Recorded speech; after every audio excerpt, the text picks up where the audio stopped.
संविधान बचाओ आंदोलन का राष्ट्रीय अध्यक्ष हूँ, संजय कुमार। अच्छा, आज अनुसर में आपकी विजिट हुई है, आपने मीटिंग की है, क्या दिशा निर्देश दिए हैं और इसका उद्देश्य क्या है? हमारा उद्देश्य सिर्फ देश के संविधान को बचाना और जनता के जो अधिकार हैं उनके लिए संघर्ष करना है। उसी को लेकर हम लोग यहाँ अम्बेडकर पार्क से अनुपशहर से गाजियाबाद राष्ट्रीय स्मारक तक पदयात्रा शुरू कर रहे हैं, जिसमें समाज के सभी लोग, यहाँ आसपास के इलाके के लोगों का भरपूर जन समर्थन हमको प्राप्त होगा।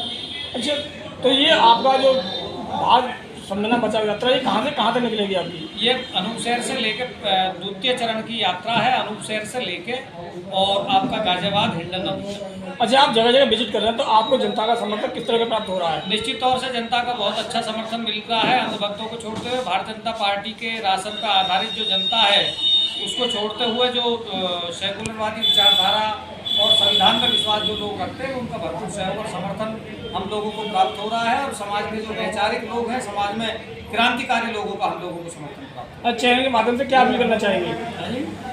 चैनल के माध्यम से क्या अपील करना चाहेंगे? चैनल के माध्यम से हम अपील करना चाहते हैं कि तमाम समाज लगभग 2014 से लेकर अब तक जो देश में हो रहा है, संविधान की अगर हम चर्चा करें तो वो हर कदम पे टूट रहा है, लेकिन देश के लोगों को दिख नहीं रहा। हम लोग संविधान को भी पढ़ते हैं और कानून को भी पढ़ते हैं, देश की जनता के अधिकारों को भी जानते हैं। इसलिए हमें तो ऐसा लगता है जब हम सुबह घर से निकलते हैं और शाम को घर में पढ़ते हैं, जब तक ये संविधान जैसे किसी भी हम मसाल को जला देते हैं, मसाल जलती रहती है, ऐसे ही संविधान जल रहा है। इसको बचाना बेहद जरूरी है। इसी के लिए भारत बचाओ संविधान बचाओ आंदोलन पिछले 3 सालों से कार्य कर रहा है और किसी भी कीमत पर हम भारतीय जनता पार्टी और सांप्रदायिक ताकतों के मंसूबों को पूरा नहीं करेंगे। अच्छा, अभी आप संविधान की बात करें तो संविधान की बात करते हैं तो नए संसद भवन में अभी बसपा जो सांसद हैं दानिश अली, उन पर अवतर टिप्पणी की गई है रमेश विधूड़ी के द्वारा, तो आप इसमें क्या कहना चाहेंगे? रमेश विधूड़ी के द्वारा नहीं, मैं तो यह कहता हूँ और मेरी बात को आप कहीं तक भेज भी सकते हैं। सही बात यह है कि जब हम स्कूटर मोटरसाइकिल पर चलते हैं और आपने देखा होगा अक्सर गाजियाबाद में,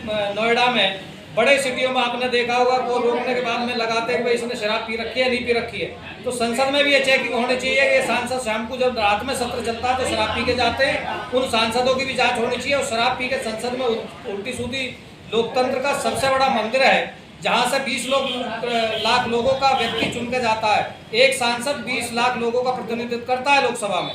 तो मैं इसकी कड़े शब्दों में पहले ही निंदा कर चुका हूं। मेरा 4-6 पेपरों में बयान भी है, टीवी चैनलों को भी मैं इस पर बयान दे चुका हूं।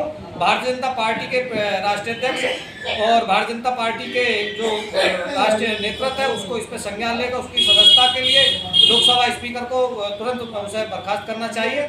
और मैंने ये बयान दिया कि पश्चिमी उत्तर प्रदेश हिंदू मुसलमान से अलग हटकर हम लोग राजनीति करते हैं। पश्चिमी उत्तर प्रदेश के 8 करोड़ लोगों का अपमान हुआ है, दानिश अली का अपमान नहीं हुआ है कोर्ट दानिश। चलिए, बहुत बहुत धन्यवाद। बहुत बहुत